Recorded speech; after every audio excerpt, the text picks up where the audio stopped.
భూమిపై ఉన్న అతిపెద్ద మహాసముద్రం ఏది? ఆప్షన్ ఏ ఆర్కిటిక్ మహాసముద్రం, ఆప్షన్ బి అట్లాంటికా మహాసముద్రం, ఆప్షన్ సి పసిఫిక్ మహాసముద్రం. And the answer is option C Pacific మహాసముద్రం. పసిఫిక్ మహాసముద్రం మన భూమండలం మీద అత్యంత పెద్దదైన సముద్రం ఈ పసిఫిక్ మహాసముద్రం. అంతేకాకుండా ఈ పసిఫిక్ మహాసముద్రంలో ఛాలెంజర్ డీప్గా పిలిచేటువంటి 11 కిలోమీటర్ల లోతైన ప్రదేశం కూడా కలదు. అంతేకాదు పసిఫిక్ మహాసముద్రంలో మన భూమండలం మీద ఉన్న 7 ఖండాలని అమర్చవచ్చు. మీరు అర్థం చేసుకోవచ్చు పసిఫిక్ మహాసముద్రం ఎంత పెద్దదో.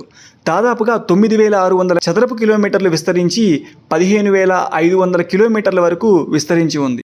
ఈ పసిఫిక్ మహాసముద్రంలో ది గ్రేట్ బారియర్ రీఫ్ అనే 1000 కిలోమీటర్లు విస్తరించిన పగడపు దిబ్బలను కూడా మనం చూడవచ్చు. 1521లో పోర్చుగీస్ నావికుడు ప్రపంచ ప్రదక్షిణ చేసే సమయంలో ఈ పసిఫిక్ మహాసముద్రాన్ని కనుగొనడం జరిగింది. అతను కనుగొన్నప్పుడు పసిఫిక్కో అనే పేరు పెట్టడం జరిగింది. పోర్చుగీస్లో పసిఫిక్కో అంటే అర్థం ప్రశాంతమైన సముద్రం. కాలక్రమేణా ఈ పసిఫిక్కో మహాసముద్రాన్ని పసిఫిక్ మహాసముద్రంగా పిలవడం జరుగుతుంది. పసిఫిక్ మహాసముద్రం అంటే ప్రశాంతమైన సముద్రం అని అర్థం.